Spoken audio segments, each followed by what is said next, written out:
Mas essa coletiva digital, né, nós temos os jornalistas que enviam as perguntas pelo nosso grupo já previamente cadastrado. A mesa, eu vou fazer uma apresentação visual também para que todos possam acompanhar. Nós temos o secretário executivo do Ministério da Saúde, João Gabardo dos Reis, e aqui é o secretário de Vigilância em Saúde, o Anderson Kleber de Oliveira. Por favor, secretário. Antes de começar, eu quero também comunicar que a gente tem a presença da doutora Socorro, diretora da OPAS no Brasil, e também o representante do CONASEMS, doutor Mauro, que representa aqui o Conselho Nacional de Secretários Municipais de Saúde. Vamos começar com o secretário Anderson, fazendo a atualização dos dados. Boa tarde a todos. Os dados de hoje são os seguintes. No Brasil, nós temos 2.201 casos, 46 óbitos, com letalidade 2,1, abaixo da média global. Na região norte, temos 82 casos, total, 33,7% do total de casos no Brasil. Acre, 17, Amazonas, 47, Amapá, 1, Pará, 5, Rondônia, 3, Roraima, 2, Tocantins, 7, sem registros de óbitos na região norte. Região nordeste, 354, 16,1% do total de casos. Alagoas, 7, Bahia, 76, Ceará, 182, Maranhão, 8, Paraíba, 3, Pernambuco, 42, Piauí, 6, Rio Grande do Norte, 13, Sergipe, 15. Sudeste, 1.278 casos, 58,1% do total. Espírito Santo, 33, Minas Gerais, 130, Rio de Janeiro, 305, São Paulo, 810. Aqui, na região sudeste, nós temos 46 óbitos concentrados em São Paulo, 4,9%, e Rio de Janeiro, 2%. Centro-Oeste, 217 casos, 9,8% do total. Distrito Federal, 160, Goiás, 27, Mato Grosso do Sul, 23, Mato Grosso, 7, sem registros de óbito. Região Sul, 270 casos, 12,3% do total. Paraná, 65, Santa Catarina, 107, Rio Grande do Sul, 98, sem registros de óbitos, 2.201 no total, 46 óbitos, 2,1%.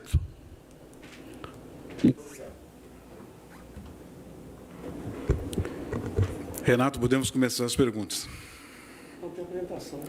De quem? Como houve muita demanda sobre testes, secretário, eu gostaria de retomar esse assunto. Pois não. E a gente fez Então o secretário Anderson vai fazer uma apresentação especificamente sobre testes antes de começarmos as perguntas. É isso mesmo. Para tentar explicar um pouco melhor a evolução da estratégia e ampliação da estratégia de vigilância e diagnóstico, vigilância epidemiológica laboratorial do coronavírus, nós estamos ampliando os testes, principalmente entre profissionais de saúde e de segurança.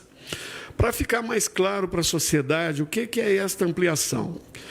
Vão acontecer outras, nós estamos trabalhando, porque nós estamos iniciando a organização do sistema e cada dia nós estamos conseguindo organizar e adquirir mais insumos. Então, o Ministério da Saúde amplia testes para profissionais de saúde e segurança. Nós teremos 2 testes diferentes disponíveis para a sociedade. O RT-PCR é um teste molecular que detecta o vírus na amostra nos primeiros dias da doença. O teste rápido é um teste que é feito na ponta do dedo, uma gotinha, para verificar os anticorpos, para saber se eu tive contato com o vírus e, assim, tomar medidas de vigilância. Então, neste momento, nós definimos a aplicação dos testes, este teste de sorologia, em profissionais de saúde e segurança, além da verificação de casos graves e óbitos, no caso do RT-PCR. Então, nós estamos trabalhando com uma estratégia combinada. Essa estratégia combinada vai nos permitir ganhar escala, identificar um número maior de casos, para poder aumentar a precisão das medidas de isolamento e, ao mesmo tempo, no caso dos profissionais de saúde e segurança, garantirmos a manutenção dos serviços prestados, porque nós precisamos retomar, muitos profissionais estão em isolamento e nós precisamos que eles retornem para as unidades de saúde com segurança para atuar dentro da unidade. Então, o teste molecular, que é esse teste que depende de uma máquina para fazer, ou seja, o teste RT-PCR é um teste que é feito no laboratório. Então, eu tenho que colher a amostra do nariz ou da garganta e mandar para um laboratório. Ele não é feito na unidade de saúde, ele não é feito em locais sem estrutura, só em laboratórios. Este teste, ele é utilizado já na rotina do Brasil.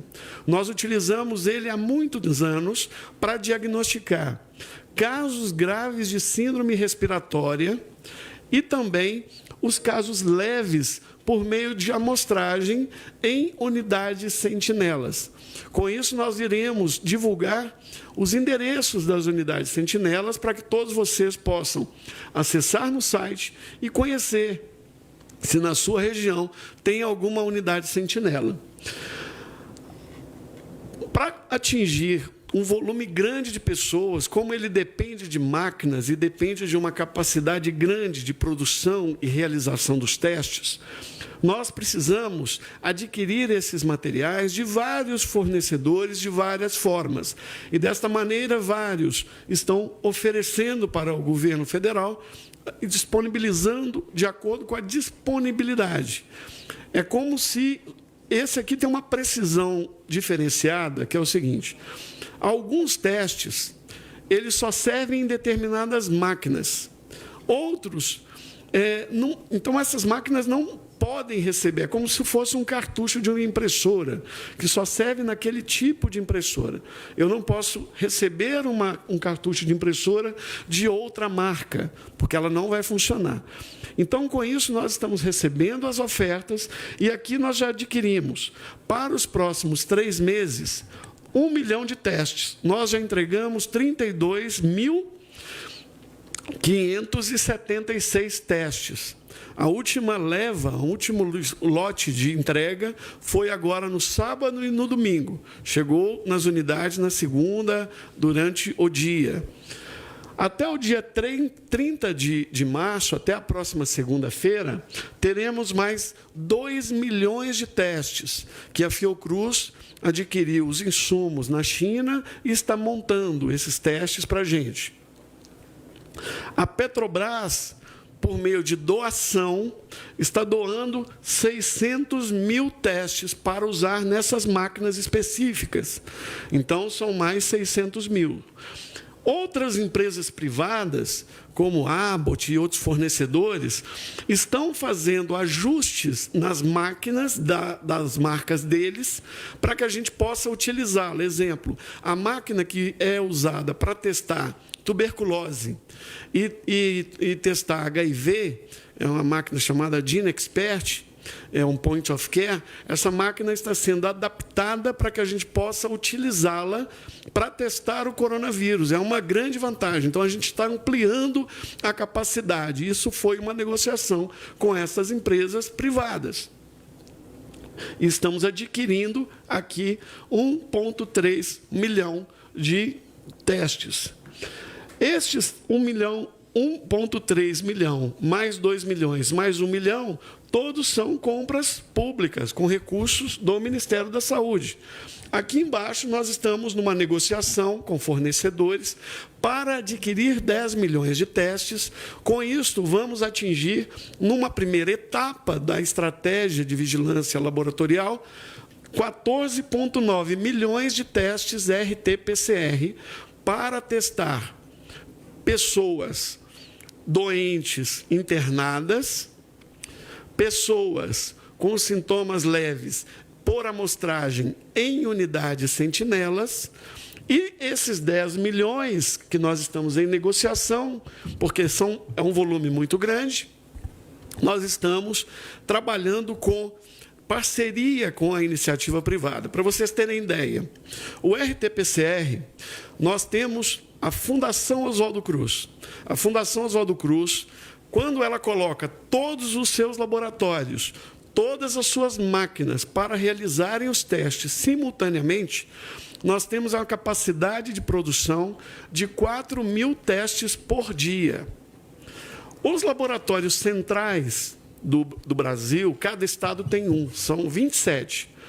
Nós temos uma capacidade, se todos os laboratórios centrais trabalharem ao mesmo tempo, nós temos capacidade de 2.700 testes por dia. Então, nós já temos uma capacidade de 6.700 testes por dia, a nossa capacidade instalada. Só que é importante esclarecer que a gente continua tendo HIV, dengue e outras doenças. Então, essas máquinas não são exclusivas para testar apenas coronavírus. Nós utilizamos essas máquinas para outras doenças. Com isto, estamos numa parceria com a iniciativa privada, adquirindo máquinas maiores, grandes, que vão permitir cada máquina consegue fazer até 1.000 testes por dia, só uma máquina. Então, a gente está adquirindo essas máquinas e, enquanto essas máquinas não chegam, estamos organizando em escala, por meio também de empréstimo com a Embrapa, com a polícia, com outros parceiros, a gente está organizando uma estratégia para colocar essas máquinas num lugar só e fazer uma grande produção de teste RT-PCR simultaneamente, até que essas máquinas grandonas cheguem. Até porque nós estamos no início desta epidemia. Então, RT-PCR é esta situação, né? Então, nós estamos ampliando, só agora com esses 2 milhões de testes, com a quantidade de exames que nós temos em torno de... Eu não me recordo exatamente o número, mas são mais de 40.000 registros na base. Tem muito registro que é duplicado, que não bate com a definição. Então, esses registros estão sendo limpos. Mas tem muitas pessoas que estão testando. Para cada caso positivo, nós estamos avaliando qual o número de testes que eu tenho que fazer. Inicialmente, é em torno de 1.500, a depender da velocidade e do estágio da epidemia em cada local. Para isso, precisamos ter muitos testes, porque a compra do teste não é exatamente o número de pessoas positivas que eu vou ter. É o número de pessoas que eu vou testar. E muitas serão negativas ou serão inconclusivas. Nós não teremos como diagnosticar. Bom, eu expliquei um pouco mais detalhadamente porque o RT-PCR é um teste que envolve estratégias diferentes. Já o teste rápido, que é o teste da gotinha, parecendo uma glicemia, este teste eu faço em locais fora do laboratório. Ele é mais simples, só que ele tem limitações. E nós estamos utilizando ele como uma estratégia de triagem na emergência. Então, ele é para garantir a segurança dos profissionais em serviços de saúde pública numa primeira etapa, demonstrando-se qualidade, demonstrando-se a operação, porque como nós não temos esse teste na nossa rede, em poucos dias nós teremos a capacidade de saber se também colocaremos esses testes para unidades de saúde. Então, para a população em áreas específicas, em cidades com mais de 500.000 habitantes. Mas isso é numa segunda etapa. Nesta primeira etapa, profissionais de saúde e serviços de segurança. Além disso, nós compramos 3 milhões de testes por meio da Fiocruz, que teve capacidade de negociar esses testes na China. Esses testes já estão em trânsito, devem chegar até o dia 30 de março. chegando esses testes até segunda-feira, nós já vamos iniciar a aplicação dessa metodologia na nossa estratégia. E a empresa privada, que já foi falado aqui, a Vale vai doar 5 milhões de testes, inicialmente chegando na próxima semana 1/5 do total dessa quantidade. Então, nós estamos organizando a estratégia, até porque não tem como fazer todos os testes simultaneamente, estamos descentralizando o diagnóstico, estamos ampliando a estratégia de vigilância para conhecer a doença melhor, para caracterizar a história natural da doença. No total, por isso que dá 22,9 milhões, sendo 14,9 milhões do teste molecular, que precisa ir para o laboratório, e 8 milhões de testes que vão para a unidade de saúde. Pronto. Além disso, para que tudo isso funcione, nós temos que ter estratégias e protocolos. Com isso, nós estamos estabelecendo uma testagem dos casos mais leves, com várias parcerias, com universidades, pesquisadores, para nos ajudar a entender essa doença. Então, o Ministério da Saúde está elaborando um protocolo novo que vai definir esta testagem do RT-PCR, que é aquele teste que precisa da máquina, em postos volantes ou unidades de coleta nas cidades, espalhada em praças, em locais estratégicos, em cidades com mais de 500 mil habitantes. Então, nós vamos conhecer melhor. Possivelmente, o Brasil deva ser um dos países que vai ter o maior número de casos, porque nós vamos testar muita gente e a nossa letalidade vai ficar mais próxima do real. Então, nós estamos trabalhando para conhecer essa doença e contribuir com a sociedade internacional, uma vez que a OMS orientou que nós devemos testar. Como a OMS orientou que nós devemos testar, assim estamos fazendo, trabalhando duramente, apesar de termos considerado que poderíamos estar trabalhando com uma estratégia um pouco menos intensa, mas orientação do OMS a gente segue e a gente está seguindo dessa maneira. A ideia é utilizar a estratégia em cidades com mais de 500 mil habitantes como uma estratégia de contenção de surtos, porque nós temos nestes locais maiores aglomerações, comunidades mais densas, pessoas morando mais próximas umas das outras. Para conseguir avançar também na nossa estratégia de rotina, que é a vigilância de síndrome respiratória, naquela doença leve, em algumas unidades, nós já temos 168 unidades. Então, várias cidades, em cada uma dessas unidades, que são policlínicas, ou alguns hospitais, que já recebem, que monitoram, que atendem casos de síndrome gripal, de respiratória. Nesses locais, as pessoas são atendidas e algumas dessas pessoas colhem amostras. Esta é a estratégia de vigilância sentinela. O objetivo desta vigilância é nos ajudar a monitorar a tendência dessa doença. Se ela está subindo mais rápida, se está indo mais lenta. Ela não é um objetivo fazer diagnóstico clínico das pessoas somente para que a pessoa saiba se ela tem o vírus ou não. E é importante a gente dizer que o teste ele não influencia no tratamento, porque o médico não precisa saber se tem coronavírus para orientar as pessoas o cuidado.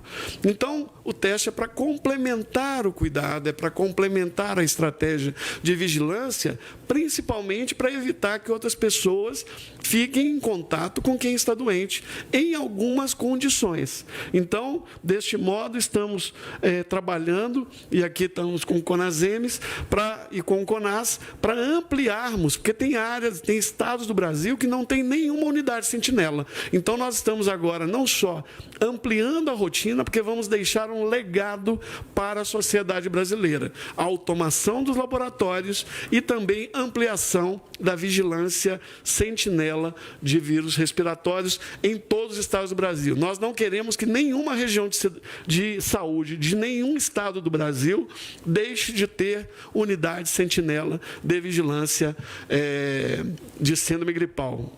Eu creio que hoje ficou mais claro a compreensão desses testes, né, destas metodologias. Para algumas pessoas ainda é complexo, mas nós estamos trabalhando em vídeos, em materiais, para tornar essa explicação ainda mais didática, ainda mais acessível, porque nós queremos que toda a população tenha acesso e compreensível do que nós estamos estabelecendo. Todas as medidas, custo, fornecedor, quanto custa, isso tudo estará disponível no site do Ministério da Saúde oportunamente. Muito obrigado.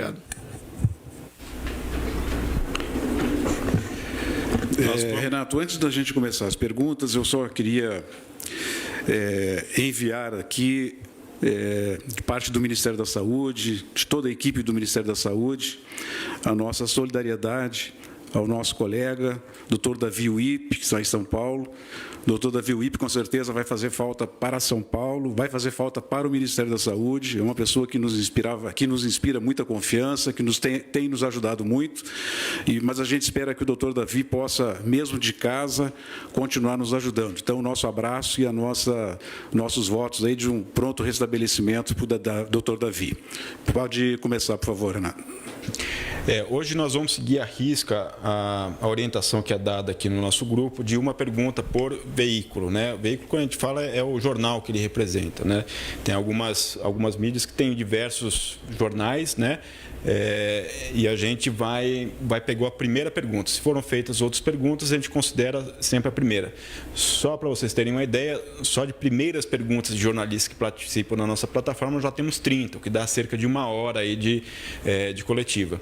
Então, a regra escrita é a regra que está valendo também hoje na coletiva. Nós, para efeito de organização, nós separamos as perguntas não por ordem de chegada, mas por temas. Então, nosso primeiro tema são casos e óbitos. Ardiles Moreira, portal G1. A plataforma do Ministério da Saúde sobre os casos de Covid-19 está fora do ar desde quinta. Por isso, gostaríamos de ter acesso aos seguintes dados de casos suspeitos, total de hospitalizados com faixa etária e gênero e perfil dos mortos, faixa etária, gênero e tipo de transmissão. Não, vamos responder na sequência. Essa questão da plataforma, nós estamos fazendo uma alteração importante na plataforma e a gente pede para vocês um pouco de paciência, porque quinta-feira nós vamos apresentar, o secretário Anderson e a nossa equipe do DataSUS estão trabalhando dia e noite para quinta-feira poder apresentar a nova plataforma já com uma quantidade de informações muito relevantes e com certeza vai atender a expectativa de todos vocês. Por enquanto, nós vamos continuar mostrando os dados nessa planilha de Excel, os dados referentes aos casos confirmados, aos número de óbitos e à taxa de letalidade por unidade federada. E a partir de quinta-feira nós vamos ampliar com uma série de outras informações. Letícia Casado, do New York Times. Qual a estimativa de quanto está subestimado esse número de casos confirmados, já que poucas pessoas estão sendo testadas? O Einstein estima que o número seja 15 vezes maior do que o registrado. O Ministério tem o mesmo cálculo? Isso já foi informado aqui, o secretário Anderson já disse várias vezes. Todos os trabalhos e todas as investigações que foram feitas, de cada 100 pacientes com coronavírus, nós conseguimos identificar 14. 86% das pessoas que têm coronavírus não são identificadas, ficam sem diagnóstico. E isso ocorre no mundo inteiro e deve ocorrer também no Brasil. Vladimir Neto, Jornal Nacional. Diante da evolução do número de casos no Brasil, como vocês avaliam a efetividade das medidas tomadas até aqui? Elas estão dando resultado na avaliação do Ministério da Saúde? Nós vimos trabalhando com um índice que seria baseado na evolução dos demais países, de um acréscimo no número de casos confirmados de 33% por dia. Isso significa que a cada 3 dias nós teríamos o número de casos dobrado, multiplicado por 2. Isso tem acontecido. Diariamente nós estamos acompanhando isso e nós estamos ficando abaixo, geralmente abaixo dos 33%. Então, a curva de crescimento ela está muito dentro do que nós esperávamos, dentro da nossa expectativa. Cristina Lemos, Record TV. Qual a eficiência dos testes rápidos? Procede a informação de que esse tipo de teste só detecta a doença após vários dias de sintoma? Secretário Anderson. Perfeito, Cristina. É exatamente isso, porque é um teste sorológico. Ele vai detectar o anticorpo. Ele vai falar se você teve ou não contato com o vírus. Aline Barcelos, SBT. Há mudança no protocolo para ampliar os testes para a Covid-19 para que tais sintomas de gripe... Há mudança no protocolo para ampliar os testes para a Covid-19 para quem tem sinais de gripe, ou seja, não apenas para pacientes que estejam internados? Isso já é feito, como eu mencionei na minha apresentação. Todos os casos leves, eles são testados em unidades sentinelas, de acordo com a amostragem, para monitoramento da tendência e velocidade da doença, não para diagnóstico clínico. João Pedro Melo, Band News FM. Quantos pacientes já foram curados para o coronavírus no Brasil? Há alguma estatística com relação a exames que foram feitos após o período de quarentena e que deram negativo para o Covid-19? Esse é um trabalho que nós estamos discutindo. Acabei de ter uma conversa com o doutor Marcelo Buratini, de São Paulo, e com esses testes rápidos que nós estamos agora adquirindo, e vamos fazer exatamente essa análise. Em relação ao número de pacientes que já foram curados, a partir de quinta-feira, na nossa nova plataforma, esse tipo de informação poderá ser disponibilizado. Os pacientes que tiveram alta dos hospitais, então isso, a partir de quinta-feira, vocês terão. Camila Mota, BBC Brasil. O governo pretende, em algum momento, mudar a abordagem em relação aos testes, hoje restrita aos casos graves? Já foi respondido. Carolina Moreno, TV Globo. Em 5 dias, o Brasil teve um salto de cerca de 220% no número de casos confirmados, mesmo sem testagem em massa, e já entrou no grupo de 20 países com mais casos. Esse aumento foi maior do que a variação em todos os 10 países com o maior número de casos. O governo federal considera que o baixo número de testes aplicados até agora esteja escondendo ainda mais essa tendência? Estamos conseguindo rastrear a doença no Brasil adequadamente? Não é verdade essa afirmação. O Brasil não é o país que tem a maior variação entre os 10 países. Nós estamos abaixo da média entre os países. Então, essa informação não procede. O crescimento está dentro da expectativa e aqui a gente mostra o Brasil é o verde. Essa é a curva a partir do caso número 100 de vários países. Itália, França e Alemanha. Colocamos países que têm relevância. Alguns porque tem um número de casos muito grande, como é a Itália, outros porque tem um número de casos pequeno, como é a Alemanha. E o Brasil segue. Até o dia 11, após o 100º caso, dentro da média. Então, essa afirmação é absolutamente inverídica. Renata Maris, Época Globo. Se o governo chegará ao total de 22,9 milhões de testes comprados, conforme noticiado, explicar quantos serão laboratoriais, quantos serão testes rápidos, quanto será gasto com esses testes e qual o índice de confiabilidade dos testes rápidos que são adquiridos. Não há risco de falso negativo dos testes rápidos aplicados, se é que serão aplicados em profissionais de saúde, fazendo com que eles, mesmo com o vírus, permaneçam nos ambientes hospitalares? O teste rápido, ele tem nesse primeiro protocolo, por isso nós explicamos agora, os números estão na apresentação, eles têm limitações. Pelo fabricante, a sensibilidade dele é de 86%, especificidade de 93%. Nos primeiros testes que nós fizemos agora, até o 4º dia, tem dado uma especificidade elevadíssima e uma sensibilidade mais baixa, mas é esperado porque a conversão sorológica, ela se dá a partir do 5º dia. Então, nós estamos ainda monitorando essa primeira leva que vai chegar. Ela vai ser para compreender, o Brasil será o primeiro país a testar em escala esse teste rápido. Então, nós teremos aqui muitos olhares do mundo inteiro querendo entender como é que a dinâmica desse teste e nós esperamos que ele saia exitoso. Agora, ele é um teste de triagem, não um teste diagnóstico clínico. Então, nós temos uma precisão quando ele é positivo e é sintomático, mas temos a precisão ela é muito baixa, a sensibilidade é baixa nos primeiros dias da doença. Por isso que só pode ser utilizado depois, quando o IgM, que é o anticorpo que vai mostrar uma infecção recente, começa a aparecer em volume suficiente para poder ser detectado pelo teste. Valor da aquisição, a gente pode passar mais adiante. O valor da aquisição, nós vamos passar por meio da assessoria de imprensa, porque são vários fornecedores, a gente vai colocar todos esses valores.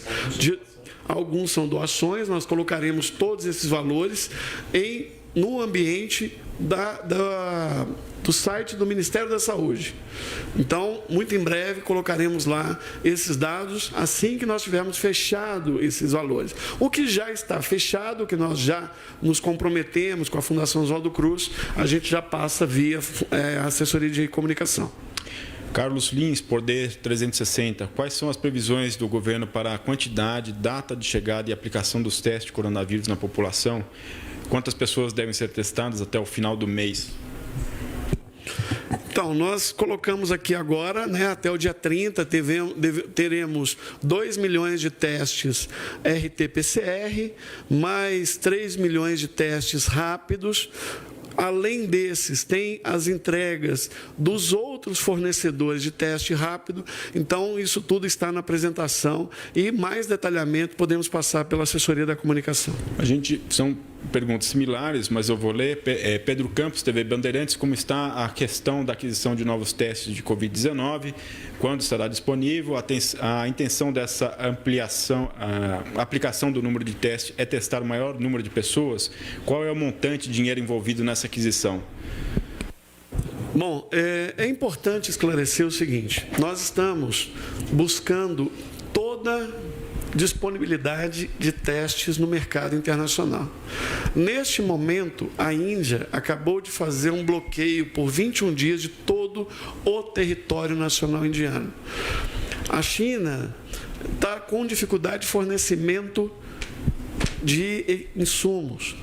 A Roche, que é uma das fornecedoras de máquina, não está conseguindo suprir o mercado internacional. Então, nós estamos usando toda a possibilidade, toda a capacidade instalada no território nacional. Então, estamos com a Embrapa, Ministério da Agricultura, Polícia Federal. Estamos negociando com estes parceiros para emprestar as suas máquinas para que a gente possa rodar o maior número de testes. O esforço é hercúleo. Estamos enfrentando uma pandemia, possivelmente a maior pandemia deste século, assim como foi em 1918. Esperamos que seja menos letal do que foi a pandemia de 1918. Então, este processo da questão dos testes, ele está em construção. Para que a gente possa enfrentar o pico da epidemia, nós temos que ter a capacidade de produção de testes da ordem de 30 a 50 mil testes por dia. Esta é a escala que nós temos que chegar.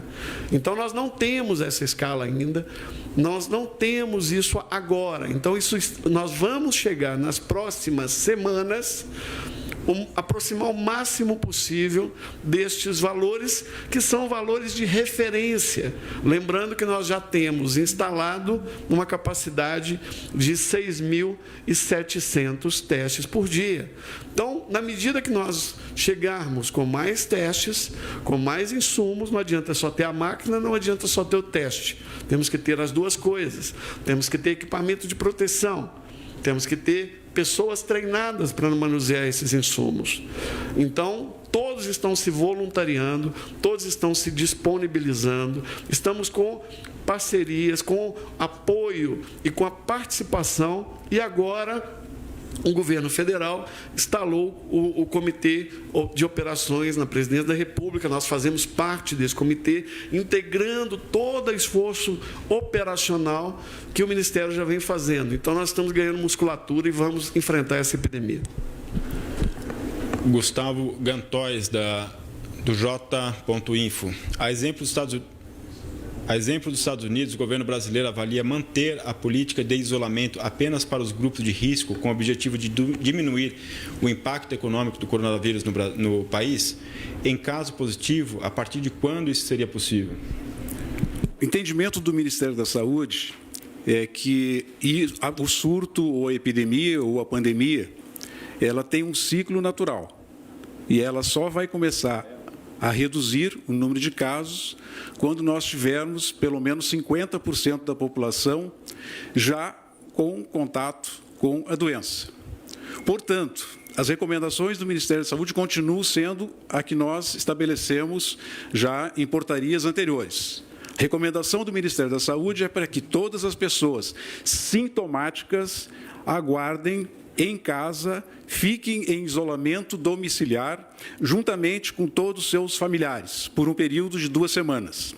Além desta recomendação, o Ministério da Saúde recomenda que todas as pessoas com mais de 60 anos permaneçam nas suas residências e só saiam da sua residência para atividades que são necessárias, extremamente importantes, como é, por exemplo, consultar, fazer hemodiálise, buscar atendimento médico, adquirir alimentos. Essas recomendações permanecem as mesmas.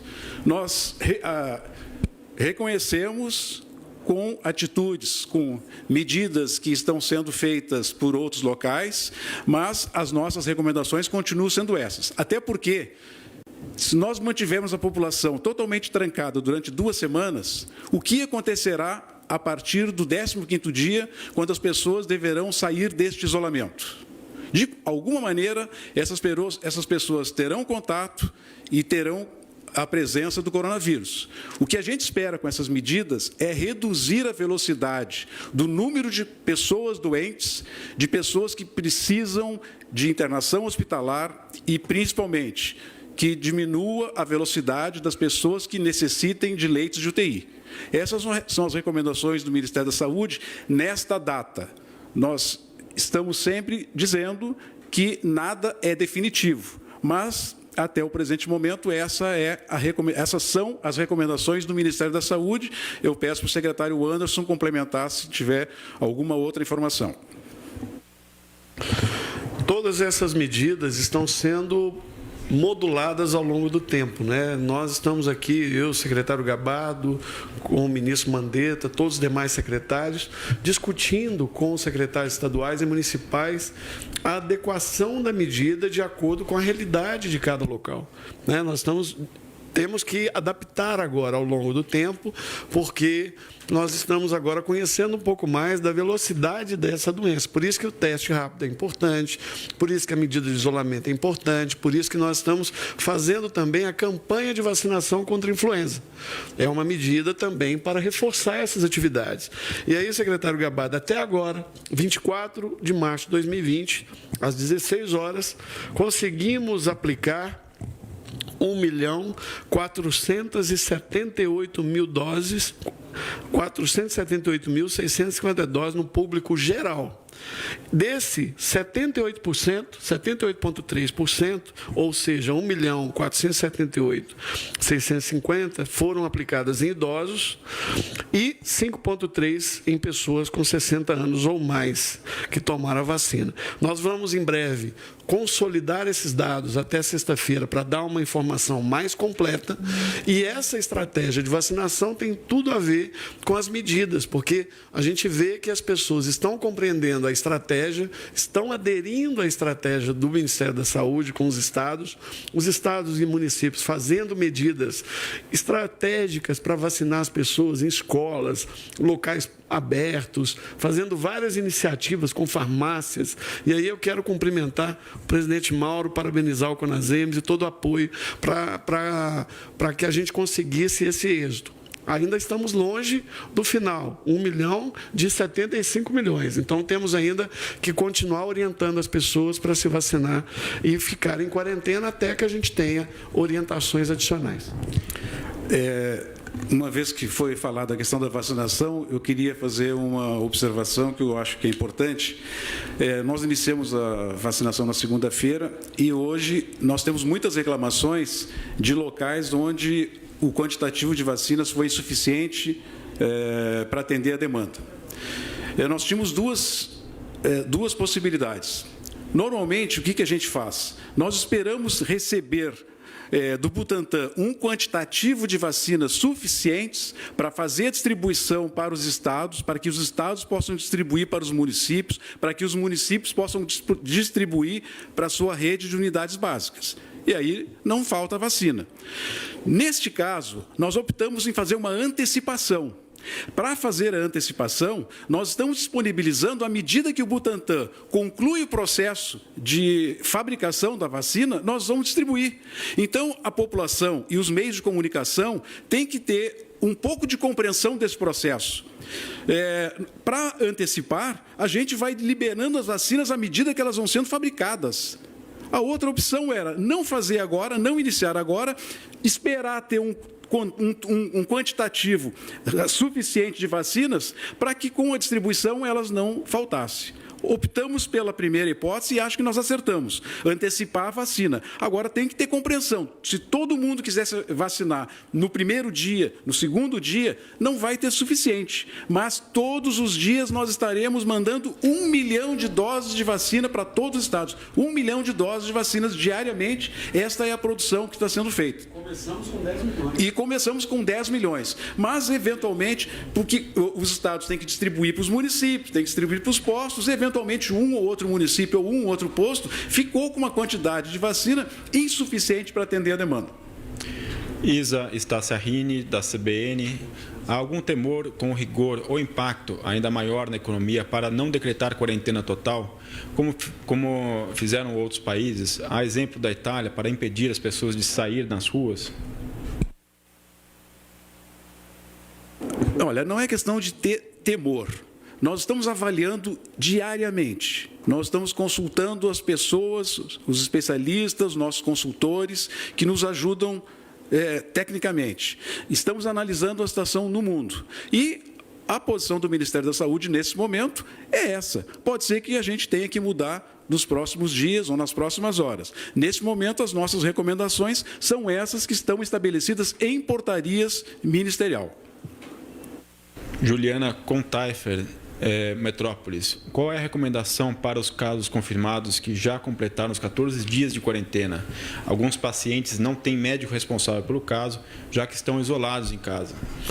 Uma boa pergunta da Juliana, agradecer, porque essa é uma confusão e nós precisamos preservar o serviço de saúde. Não faz sentido pedir que a pessoa, ao final do 14º dia, tenha que ir para uma unidade de saúde. Terminou o período de isolamento, pode sair do isolamento e voltar à sua vida normal, não tem que ficar em isolamento. Então, é simplificar. Não tem que fazer novo teste, não tem que ficar fazendo uma nova consulta para saber se já está bem ou não. A não ser que ela tenha alguma condição de saúde que necessite de uma consulta clínica. Mas aí é por outras causas, por outras condições. No caso do coronavírus, concluiu os 14 dias, vida que segue, vida normal, sai do isolamento. Débora, Rádio Gaúcha. Se o travamento absoluto do país é péssimo para a saúde, como diz o ministro Luiz Henrique Mandetta, por que o Brasil não estabelece medidas restritivas unificadas? Como isso pode ser atenuado? Já foi dito que sem medidas restritivas, casos podem dobrar em três dias. O Sistema Único de Saúde, ele é descentralizado. E os estados e os municípios têm as suas prerrogativas e têm as suas liberdades para tomada de decisão. Isso de ter uma medida que seja unificada no país não serve para a configuração do país, do Brasil. Então, a gente continua dando as recomendações, mas os estados e municípios têm liberdade para tomar medidas dentro das suas prerrogativas. Quanto à questão de que, se nós não fizer nada, vai ter um crescimento... Aliás, a última parte da pergunta, levanta um pouquinho, porque senão eu estou perdendo a primeira... Isso, aí, a parte final. Já foi dito que, sem medidas restritivas, os casos podem dobrar em 3 dias. Não. A nossa expectativa é que, com as medidas que nós estamos tomando, nós tenhamos uma curva de crescimento de 33%, ou seja, que vai dobrar a cada 3 dias. Essa é a expectativa que nós temos com as medidas que estão sendo tomadas. Se nós não tomássemos nenhuma medida, a expectativa de crescimento seria muito maior do que essa. Jonas Valente, Agência Brasil. Qual a avaliação do Ministério da Saúde sobre o que deve ser feito a partir do período de 15 dias de quarentena dos decretos estaduais, prorrogar a quarentena e para quem está em isolamento de 14 dias, após o fim volta às atividades, ou continua em casa? Isso eu falei inicialmente, esse é o grande problema. O que nós vamos fazer a partir do 15º dia? Nós vamos continuar com as mesmas recomendações. A partir do 15º dia, são as mesmas que nós temos hoje. Pacientes sintomáticos, isolamento domiciliar. Ele e sua família. Pessoas com mais de 60 anos, isolamento domiciliar. Só sai do domicílio para fazer atividades que sejam extremamente importantes. Com a implantação dos testes rápidos e com a ampliação dos testes que nós estamos fazendo, nós vamos ampliar essa restrição para os casos que der positivo. Então, além de nós orientarmos para os que os sintomáticos fiquem em casa, com os testes rápidos, nós vamos ter um outro elenco de pessoas que, por ter positivo o teste, também serão recomendados a fazer isolamento domiciliar. Essas são as orientações do Ministério da Saúde. Completando a fala do Dr. Gabardo, a medida de quarentena, ou seja, a medida de isolamento global de uma cidade, no caso aqui em Brasília, onde nós moramos, as pessoas estão em isolamento, muitas estão em isolamento, combinado. Nem todo mundo está com sintoma, nem todo mundo está infectado, mas está todo mundo porque alguns serviços estão parados. Então, se para o serviço para diminuir o fluxo de pessoas. Isso é diferente do isolamento do sintomático, que é aquela pessoa que está doente e está em casa, tem que ficar em casa. No caso de um isolamento de uma cidade inteira, você está querendo diminuir o fluxo de pessoas circulando naquela cidade, mas ainda continua algum tipo de fluxo. Os hospitais têm que funcionar, a segurança tem que funcionar, né? Os supermercados. Então, cada cidade, cada localidade fez a sua estratégia. Nós estamos monitorando a velocidade da transmissão, porque o difícil não é fechar, o difícil é abrir. Então, nós estamos agora trabalhando para dar apoio, auxiliar e orientar melhor as medidas, porque as medidas foram locais. Nós fizemos recomendações gerais, mas as medidas foram tomadas localmente. Então, estamos agora compreendendo. Novamente, eu reitero, é uma doença nova, os processos são novos, estão sendo adaptados, adequados e contextualizados à nossa realidade. Baseado no que nós estamos trabalhando, estamos seguindo o plano conforme foi planejado lá em janeiro. Estamos dando seguimento a uma estratégia. Obrigado. Perguntas relacionadas. Rafael Bittencourt, do Valor Econômico. Como o Ministério da Saúde avalia o prolongamento do período de quarentena previsto para as empresas? Trabalham com um cenário de semanas ou de meses? Isso tem que ser perguntado para aqueles que tomaram essas medidas mais drásticas. Para o Ministério da Saúde, continuam as mesmas recomendações e todas estabelecidas em portarias do Ministério da Saúde. Nenhuma recomendação foi dada que não fosse oficialmente através de portarias. A pergunta sobre como é que vai ser feito esse retorno, eu imagino que todos que tenham tomado essas medidas mais drásticas tenham feito já a sua planificação para o que fazer a partir do momento que termina esse período. Maria Eduarda Cardim, Correio Brasiliense. Alguns países, como a França e a Itália, estão aplicando multas a quem desrespeita a lei de quarentena. O Ministério da Saúde estuda e considera essa possibilidade, mesmo com as recomendações, ainda é possível ver uma considerável movimentação nas ruas. até o momento, o Ministério da Saúde não estabeleceu nenhuma situação de quarentena. O Ministério da Saúde, até o momento, estabeleceu isolamento. Isolamento é recomendado pelo profissional médico que atende o paciente, que identifica que o paciente é sintomático e que coloca esse paciente em isolamento domiciliar, extensivo aos seus familiares. Então, não existe, por parte do Ministério da Saúde, nenhuma orientação, determinação de quarentena. Por consequência, nós não estamos pensando em penalidades para quem não cumprir com essas orientações, uma vez que elas não foram definidas pelo Ministério da Saúde.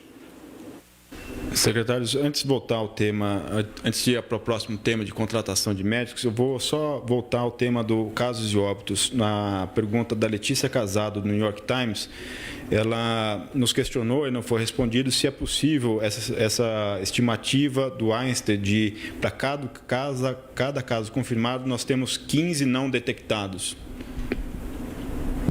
Então, é porque eu acho que passou muito rápido. Nós vamos, com os testes rápidos, realizar um estudo, um inquérito local lá em São Paulo, retrospectivo, para entender um pouco como que foi essa infecção, pegando casos positivos, exames, resultados de casos positivos e seus contactantes.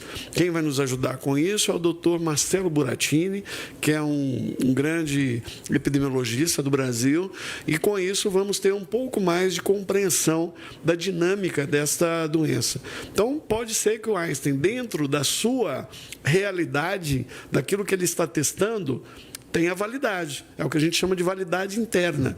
Mas não podemos pegar este dado e falar assim que tem a validade externa, ou seja, usar a experiência e a casuística que o Albert Einstein tem para um país inteiro, porque as realidades são distintas em cada localidade.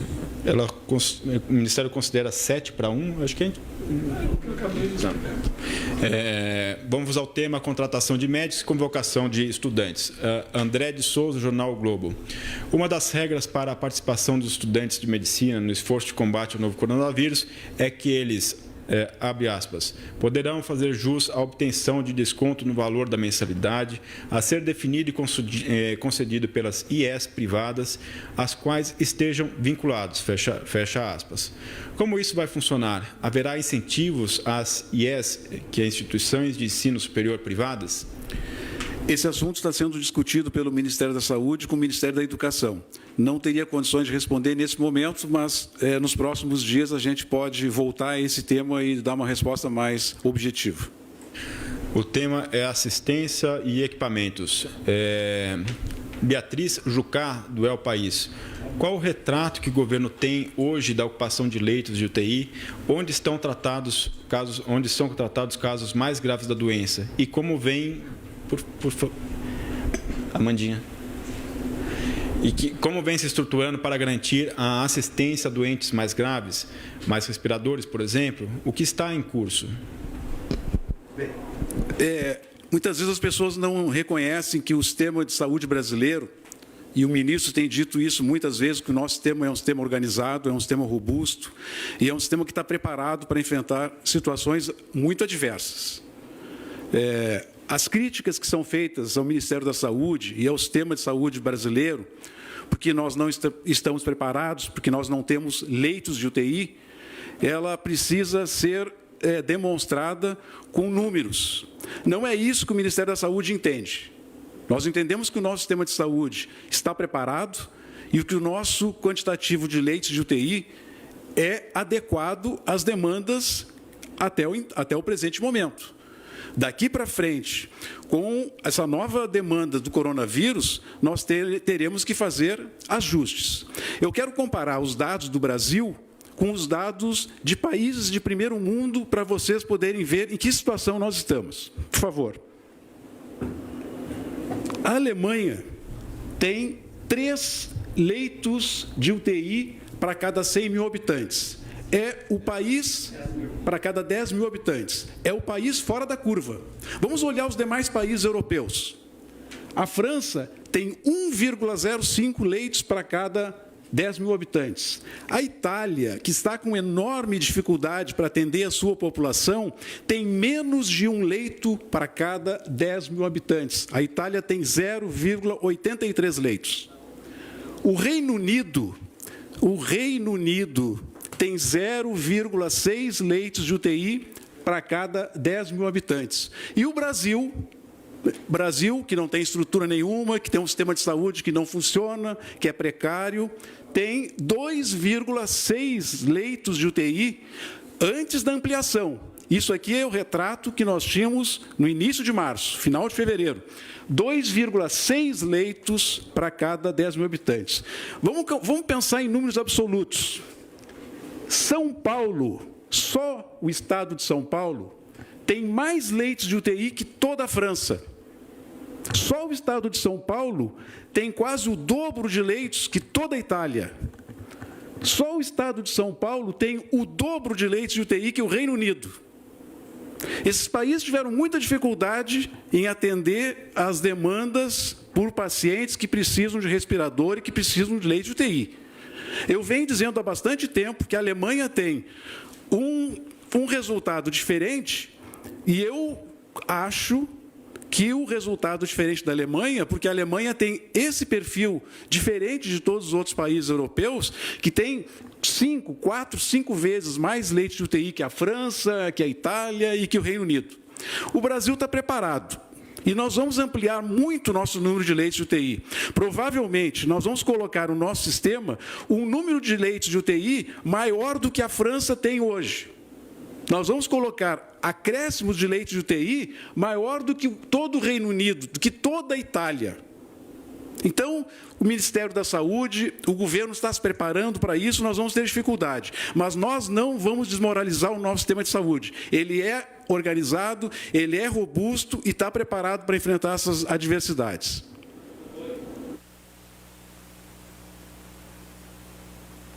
Natália Fruit, RBS TV.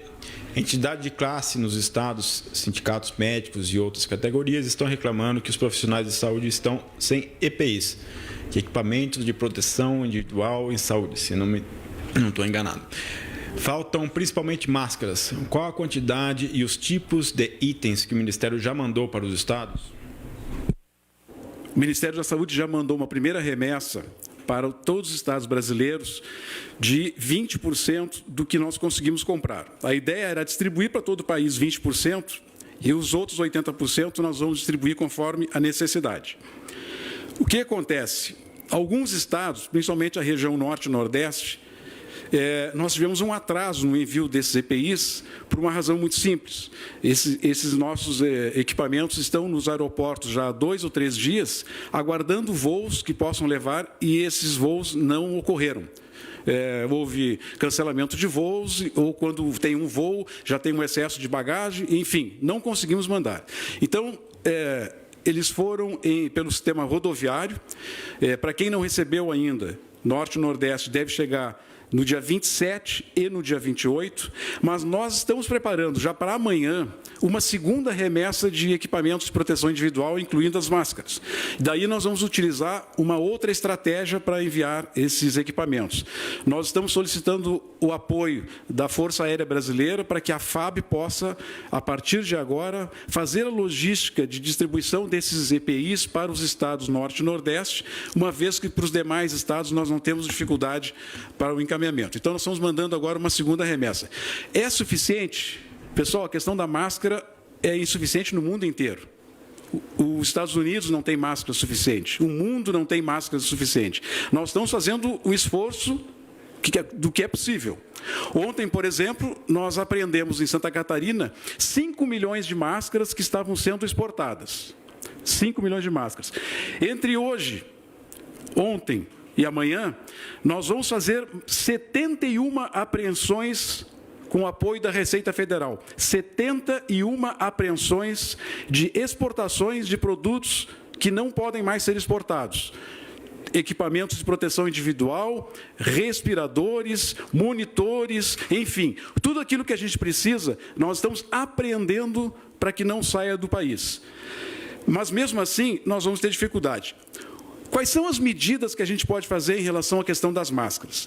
A máscara, para a população, para as pessoas que querem impedir, porque estão sintomáticas, impedir de contaminar outras pessoas, é uma barreira física. Faz com pano.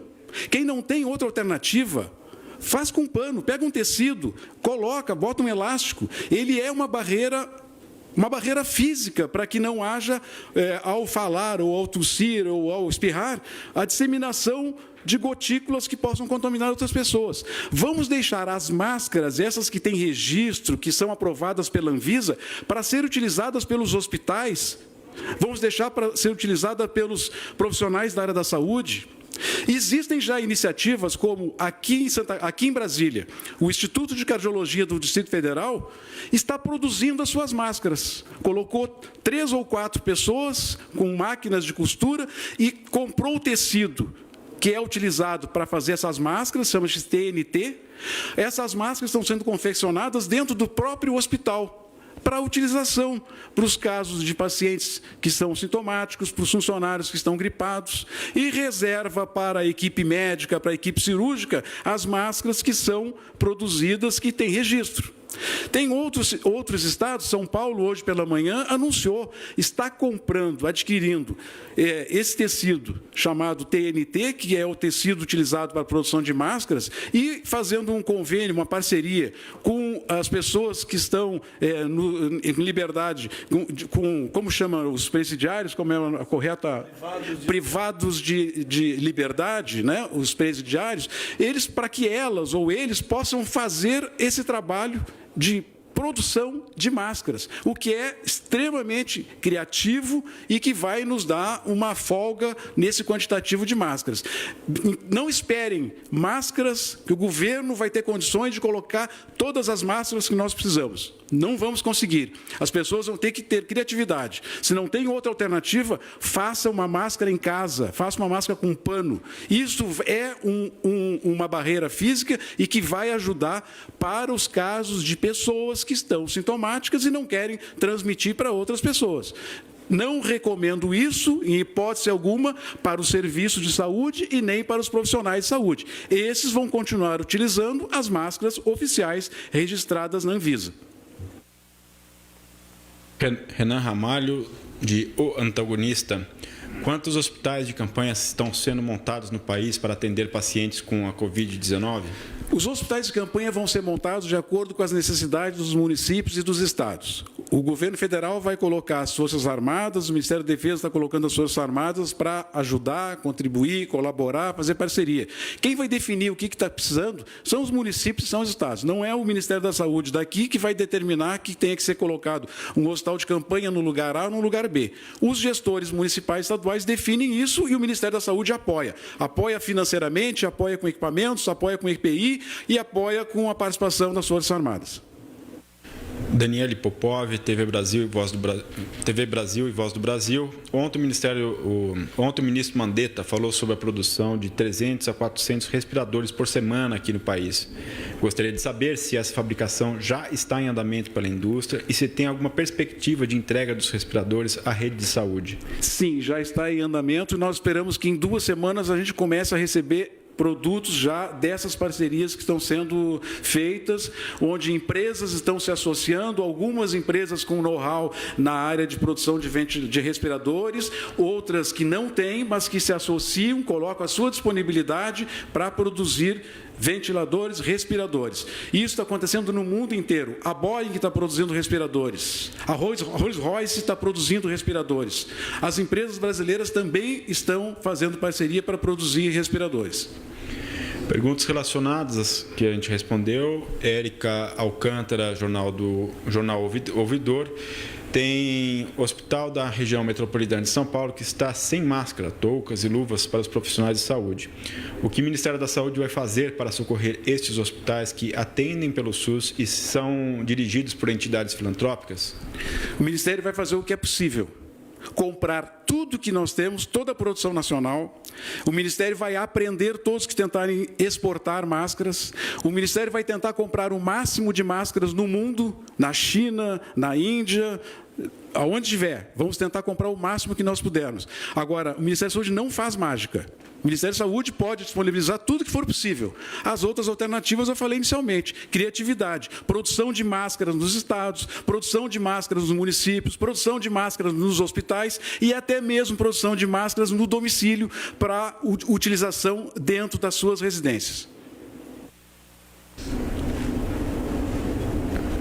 O próximo tema, cenário internacional. Felipe Amorim, UOL. Por que foi permitido o envio de máscaras e ventiladores pulmonares para a Itália? Há falta ou excedente desses equipamentos aqui no Brasil?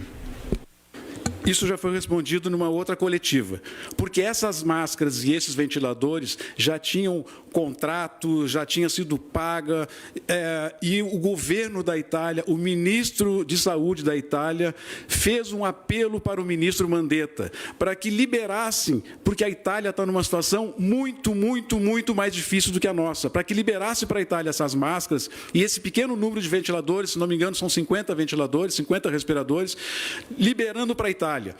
E até na condição de que a Itália vai começar a reduzir o número de casos, os gráficos já estão até apontando para isso, nós estamos aqui todos rezando, torcendo para que continue essa tendência de redução de casos na Itália. A Itália vai sair dessa crise provavelmente antes de nós estarmos na nossa fase mais difícil, e nós vamos esperar que esses países aos quais nós estamos ajudando hoje, também possam ajudar o Brasil. Essa é uma retribuição que nós estamos fazendo. Nós estamos liberando para a Itália, quem sabe a Itália depois pode nos ajudar.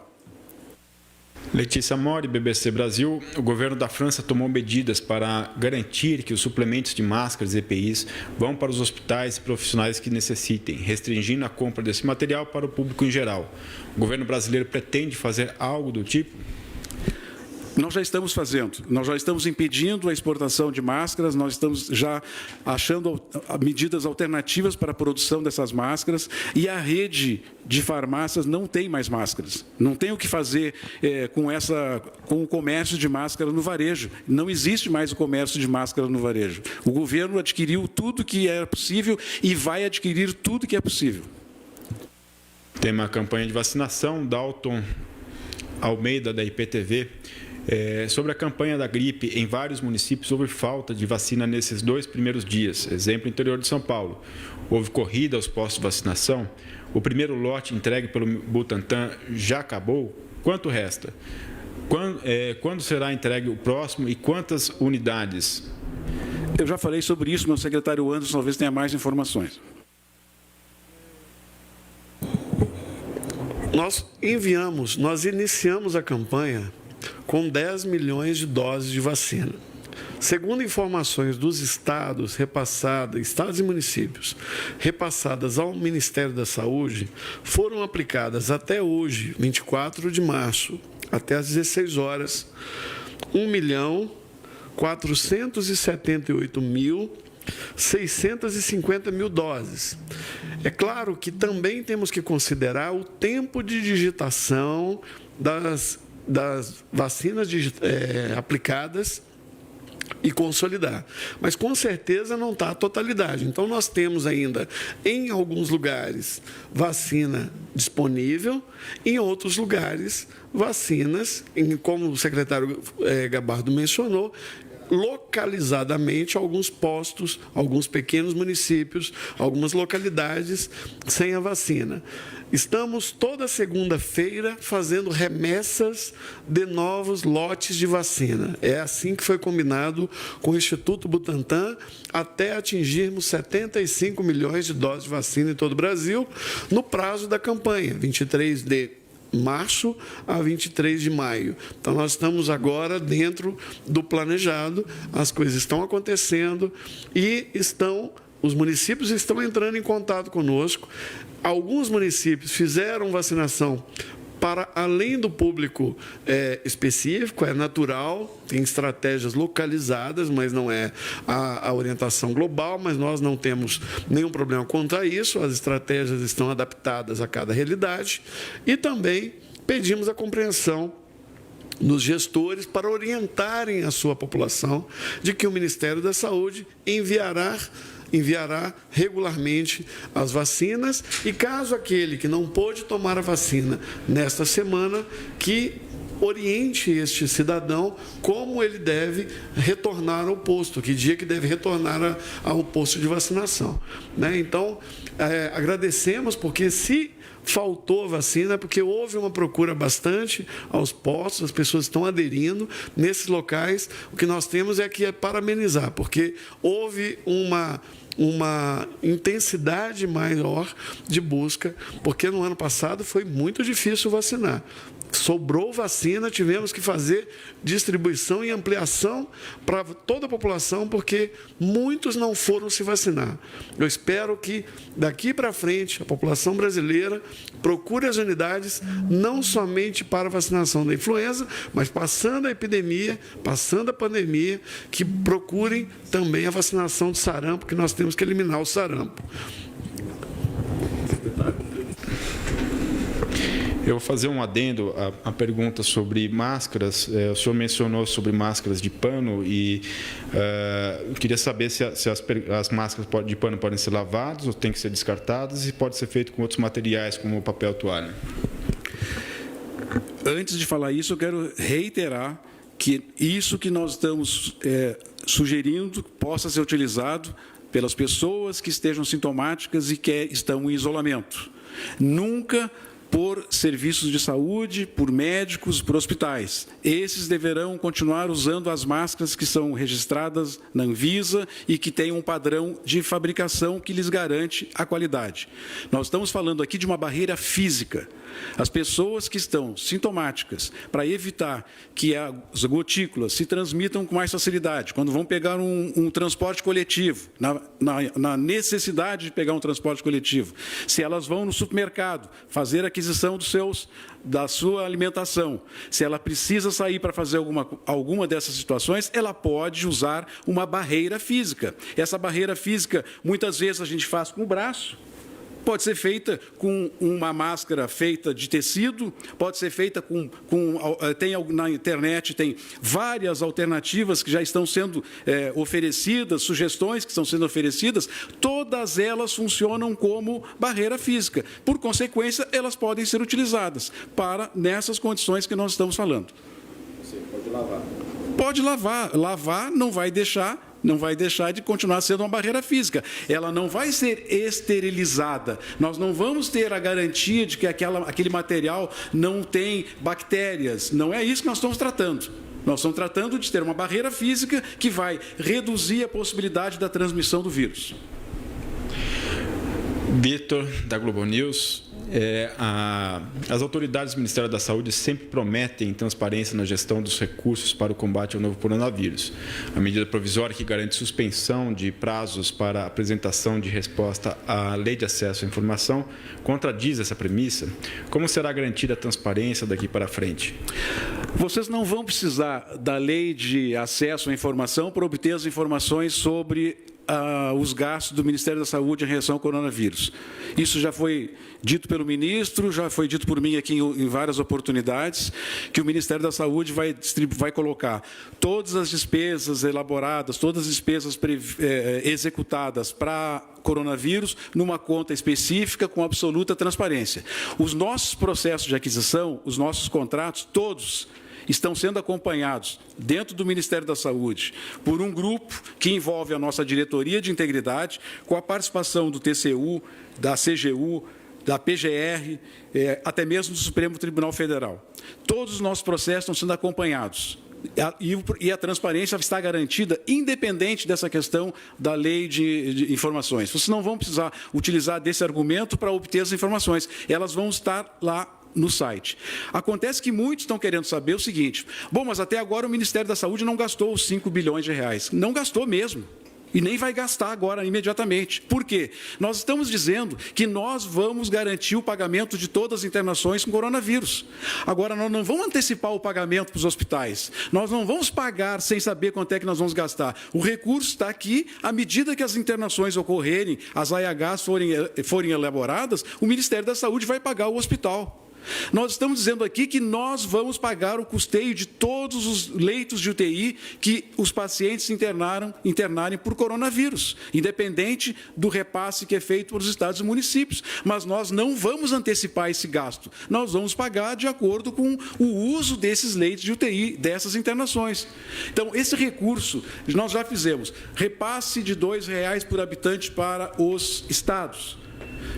Futuramente, em 1 ou 2 dias, nós vamos fazer uma nova transferência de recursos que será anunciada oportunamente pelo ministro e pelo presidente Bolsonaro. Nós estamos adquirindo respiradores, nós estamos adquirindo equipamentos de proteção individual.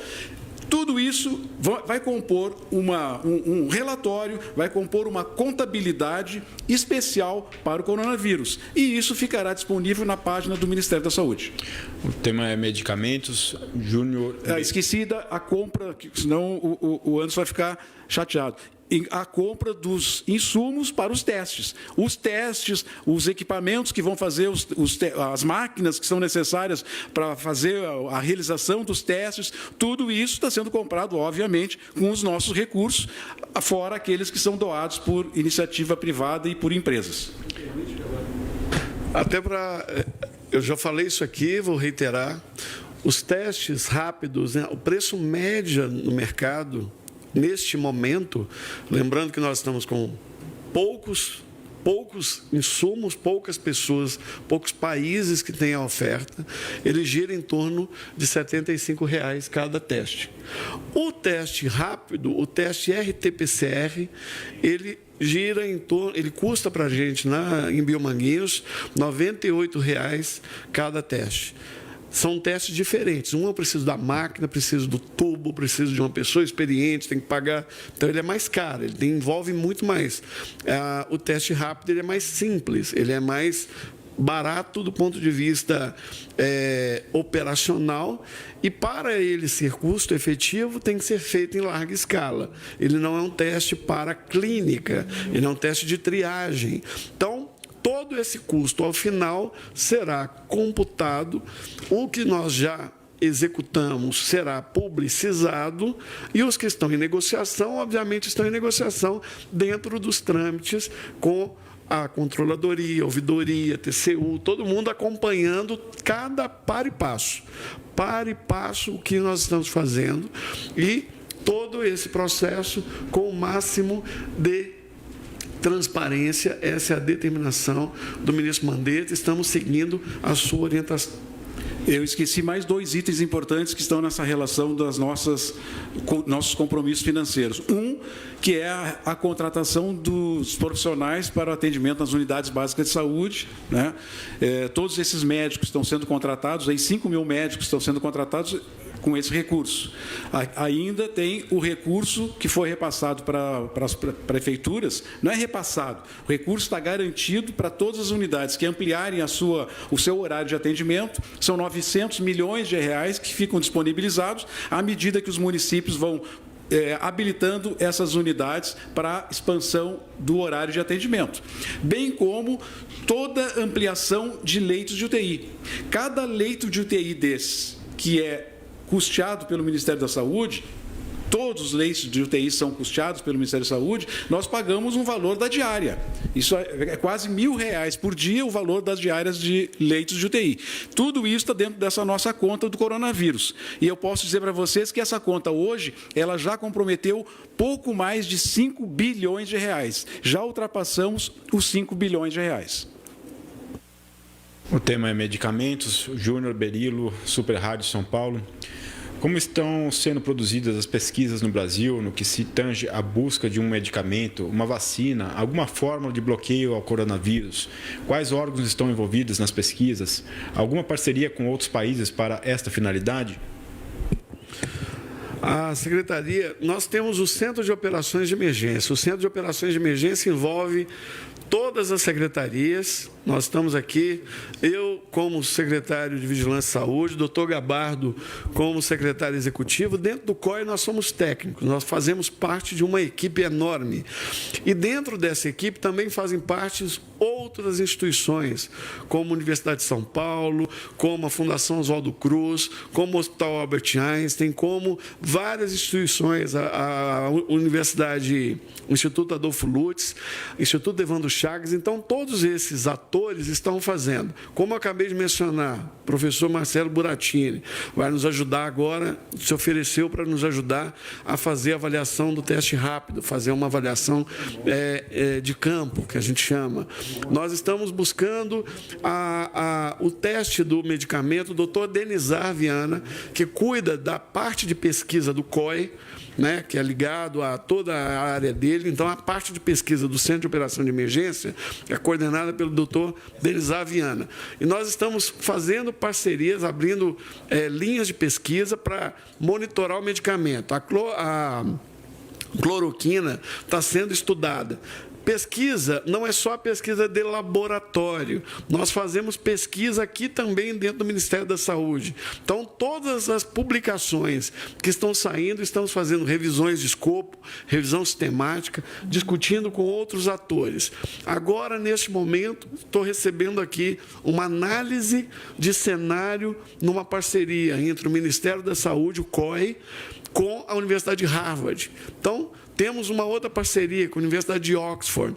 Então, todos os atores, o Centro de Integração de Dados e Conhecimentos para a Saúde, o CIDAX, da Fiocruz da Bahia, onde eu trabalhei, está ajudando a gente com análise técnica de grandes bancos de dados. Então, todo apoio está sendo utilizado. Vacina é um pouco mais complexo, mas o Instituto Butantan, em São Paulo, e a Biomanguinhos, no Rio de Janeiro, está em parceria com os atores, com as instituições de pesquisa que estão desenvolvendo vacina. Como nós não temos ainda um volume grande, estamos no início, esses conglomerados, esses grandes consórcios de análise de medicamento e vacina. Sobre a fórmula de bloqueio, por isso que nós estamos adquirindo os testes, como nós mencionamos. Então, os testes, eles vão nos ajudar a partir do teste, a partir do monitoramento da ocupação dos leitos, né, com a parte da área de assistência, que o doutor Francisco Figueiredo, o doutor Erno estão monitorando, vai nos dar a velocidade da epidemia em cada local. Então, como o doutor Gabardo falou, agora, quinta-feira, muito em breve, teremos informações complementares, nos mostrando melhor a dinâmica desta transmissão no território nacional. Lembrando que nós temos muitos municípios ainda que não têm casos, temos estados que têm ainda um volume de casos proporcional à sua população muito pequeno. Então, temos que lembrar, não tem só o vírus coronavírus circulando, tem influenza A, influenza B, tem outros vírus respiratórios que estão circulando que se parecem com o coronavírus. Também geram gripe, também geram coriza. Isso gera uma confusão.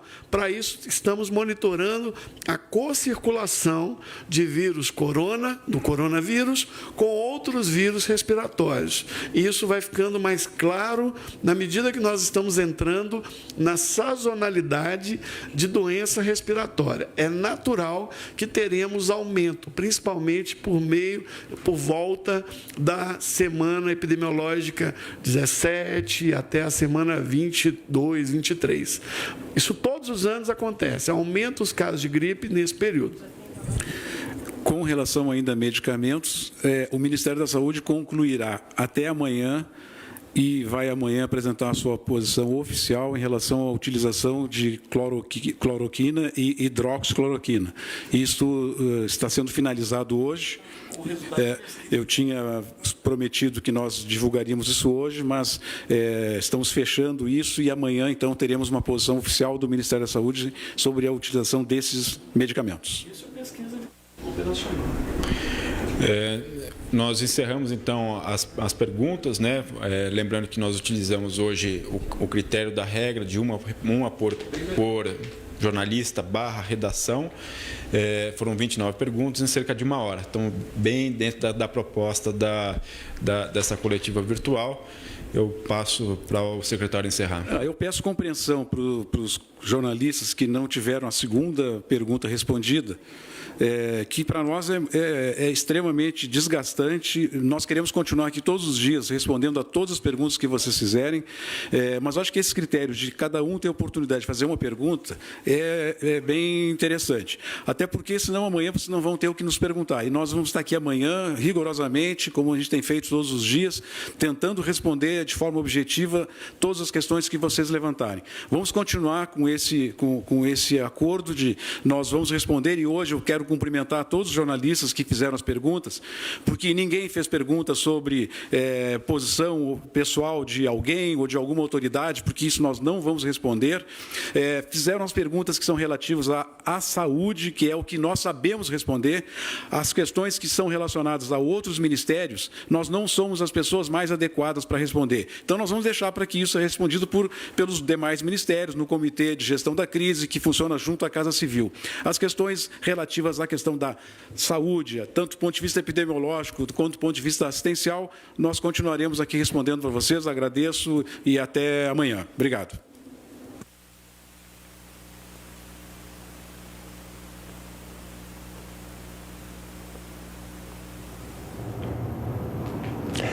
Tá aí, nós acompanhamos na íntegra a entrevista no Ministério da Saúde com atualizações e detalhamentos sobre o coronavírus. Voltamos agora com a programação da TV Brasil e você continua bem informado pelas nossas redes sociais. Até mais.